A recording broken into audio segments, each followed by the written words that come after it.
Hi friends, welcome back to Anita cooking. और आज मैं आपके साथ शेयर करने जा रही हूँ आटा बिस्किट की रेसिपी। ये बिस्किट बहुत बहुत बहुत ही ज़्यादा टेस्टी बनते हैं, बहुत ही ज़्यादा आसानी से घर में बन भी जाते हैं और बहुत ही कम सामान से भी बन जाते हैं। तो आप इन बिस्किट को नाश्ते में भी खा सकते हैं। छोटी छोटी भूख लगती रहती है बड़ों को भी और बच्चों को भी, तो आप उनको छोटी छोटी भूख में भी दे सकते हैं। और अगर आप कहीं ट्रैवल करने जा रहे हो तो आप ट्रैवल पर भी इन बिस्किट को लेके जा सकते हैं। तो बहुत ही ज़्यादा सुपर टेस्टी बिस्किट हैं ये, हेल्दी होने के साथ साथ टेस्टी भी है। तो चलिए ऐसे बिस्किट को बनाना स्टार्ट करते हैं।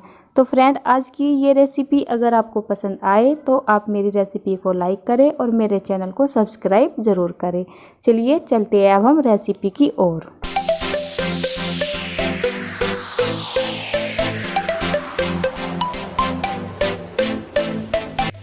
तो बिस्किट बनाने के लिए मैंने यहाँ पर 1.5 कप आटा ले लिया है, जिसको मैंने पहले से ही छान लिया है।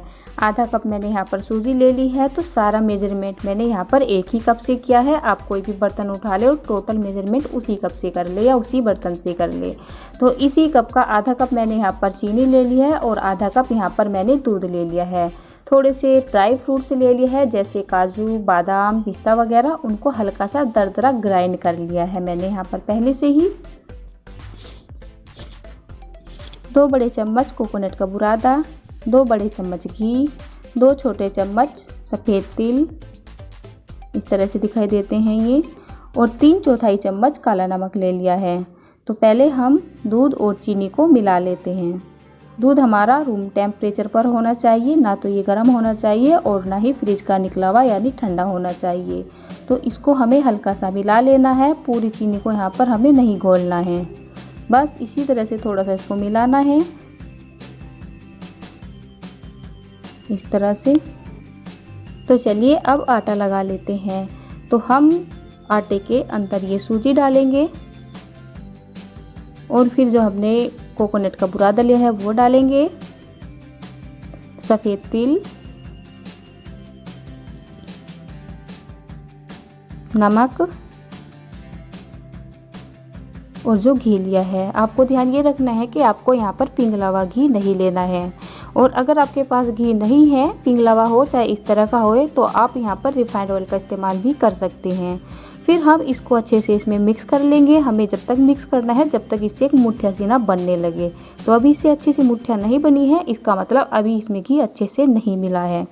तो 2-3 मिनट लगेंगे आपको इस तरह से मुठ्ठिया बनाने में।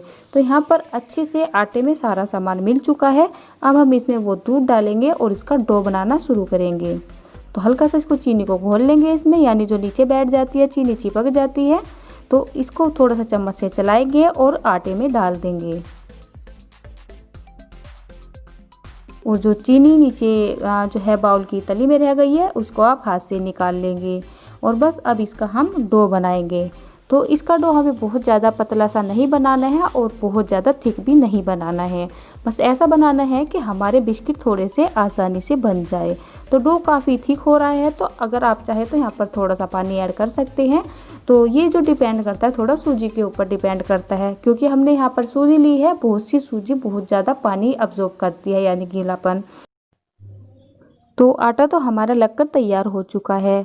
अब हमने इसमें सूजी डाली है, तो सूजी को थोड़ा सा फूलने के लिए हम टाइम भी दे देते हैं। तो इसको 15-20 मिनट के लिए कवर कर कर छोड़ देते हैं रेस्ट में। तो चलिए थोड़ी सी बिस्किट की बात करते हैं। तो ये बिस्किट इतने ज़्यादा टेस्टी बनते हैं कि आप इनको एक बार बनाकर महीनों तक स्टोर करके रख सकते हो। तो इनको रखने के लिए किसी फ्रिज की ज़रूरत नहीं पड़ती है। तो 15-20 मिनट हो चुके हैं, चलिए आटे के पास आ जाते हैं। तो ये जो आटा है हमारा थोड़ा सा अच्छे से फूल चुका है, ये देखिए। तो परफेक्ट हो रहा है। लेकिन जब ये फूल जाता है, क्योंकि सूजी के कारण ये बहुत ज़्यादा थिक भी हो गया है। तो ये देखिए मैंने इसको काउंटर पे ही उतार लिया है। तो अब हम क्या करते हैं, इसको हल्का सा एक बार फिर से मसल देते हैं। तो इस तरह से।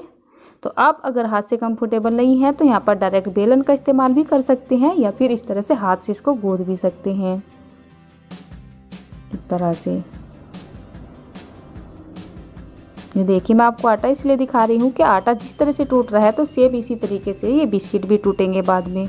तो बहुत ही बढ़िया हमारा आटा लगकर यहाँ पर तैयार हुआ है। लेकिन अभी इसमें थोड़ी सी मेहनत करनी बाकी है, तो इसको हम अच्छे से मसल लेते हैं। तो एक बेलन लीजिए और जैसे हम रोटी बनाते हैं इस तरह से इसको बेलना शुरू कर दें ताकि ये बहुत ही अच्छे से सॉफ्ट हो जाए।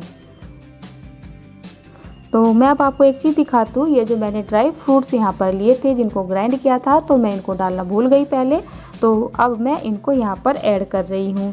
तो ये तो एक पाउडर वाली फॉर्म में है, किसी भी तरह से आसानी से हमारे आटे में चले जाएंगे, मिक्स हो जाएंगे।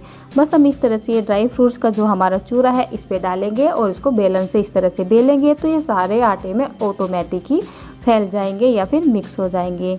तो जब आप ये बेलन से प्रोसेस करोगे तो इससे आपका आटा बहुत ही बढ़िया होगा, और जब आपके बिस्किट बनके तैयार होंगे तो वे खाने में इतने ज़्यादा टेस्टी लगेंगे, बहुत ही ज़्यादा, कि आप बाज़ार के बिस्किट खाना भूल ही जाओगे। और घर में बच्चे तो इसको रोज़ की रोज़ खाने के लिए मांगेंगे, तो बहुत ही बढ़िया बिस्किट इस आटे से बनकर तैयार होंगे। अगर हम यहाँ पर इस आटे को थोड़ा सा पतला कर लेते हैं यानी सॉफ्ट कर लेते हैं तो उसके बिस्किट अच्छे नहीं बनेंगे और बिस्किट बनाते वक्त वे फूलेंगे भी। तो अब मैंने इसके 2 पेड़े से बना लिए हैं, मैंने इसको 2 पार्ट में कर लिया है। तो अब हम क्या करते हैं, जैसे हम रोटी बनाते हैं इस तरह से इसको बेलना शुरू कर देते हैं। अब इसकी रोटी बेलना थोड़ा सा हार्ड होता है क्योंकि आटा हमारा काफ़ी थिक है और इसमें सूजी भी डाली हुई है। तो आप इसको एडजस्ट करके बेल लें इस तरह से। अब इस तरीके से बेलना है और इसकी जो हमें थिकनेस है कुछ ऐसी रखनी है जैसे हम रोटी बनाते हैं और जो हमारी बाद वाली रोटी होती है। फिर हम बिस्किट की कटिंग कर लेते हैं। अगर आप चाहें तो आप इनको चाकू से भी कट कर सकते हो। अगर आप गोल शेप देना चाहते हो तो आप किसी डब्बे का कोई ढक्कन वगैरह होते हैं, कैप बहुत होते हैं डब्बों पे हमारे, उसमें से उतार कर, या कोई छोटी मोटी आपके पास गिलासी हो आप उससे भी कट कर सकते हो। या अगर आपके पास इस तरह का कुकीज़ कटर है तो बहुत ही जो है मस्त आइडिया होगा। तो इस कुकीज़ कटर से बिस्किट आसानी से कट जाते हैं और सारी शेप भी अच्छी रहती है। तो इस तरह से मैंने यहाँ पर ये सारे बिस्किट काट लिए हैं और जो एक्स्ट्रा आटा था उसको निकाल दिया है, ये बाद में काम आएगा।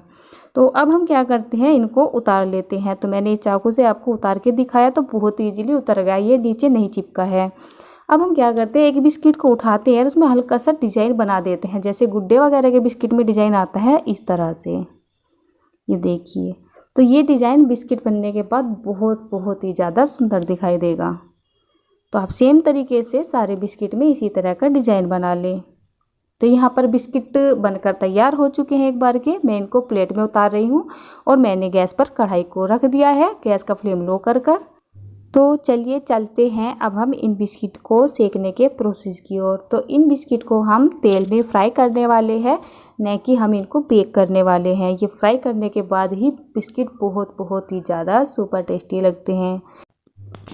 जब आप इन बिस्किट को फ्राई कर रहे हो तो आप तेल को बहुत ज़्यादा गर्म ना करें, एकदम ठंडे तेल में इन बिस्किटों को डाल दें और गैस का फ्लेम एकदम लो ही रखें। तो एक एक करके मैंने यहाँ पर सारे बिस्किट को डाल दिया है। तो स्टार्टिंग में इन बिस्किट में बहुत सारे बबल आते हैं। अब ये बिस्किट नाजुक भी बहुत ज़्यादा होते हैं, तो आप इस तरह से अगर कढ़ाई को हिलाने में कंफर्टेबल हो तो थोड़ा सा इस तरह से कढ़ाई को हिला दें, इस तरह से। तो ये बिस्किट नीचे से लगेंगे नहीं। तो लो फ्लेम पर इनको 10 मिनट लगते हैं सीखने में। तो इनका गोल्डन ब्राउन कलर हो चुका है और बिस्किट परफेक्ट सीख कर हमारे तैयार हो चुके हैं, एकदम खस्ता से बिस्किट, ये देखिए। तो आपको इतना ही बिस्किट को सेकना है। अगर आप इससे ज़्यादा सेकोगे तो ये जल जाएंगे और खाने में भी इनका स्वाद अच्छा नहीं आएगा। तो मैंने यहाँ पर सारे बिस्किट को निकाल लिया है, ये देखिए। तो ये देखिए फ्रेंड, कितने प्यारे कितने सुंदर ये बिस्किट लग रहे हैं, मानो देखते ही लग रहा है कि इनको खाने के लिए बैठ जाए। बहुत ही टेस्टी बिस्किट लगते हैं। तो फ्रेंड, आज की ये रेसिपी अगर आपको पसंद आए तो आप मेरी रेसिपी को लाइक करें और मेरे चैनल को सब्सक्राइब ज़रूर करें। और जो मेरी अदर वीडियोस है उनको देखने के लिए आप मेरे चैनल पर जाएं और मेरी सभी वीडियो को देखें। मैंने हर तरह की वीडियो अपने चैनल पर डाली हुई है।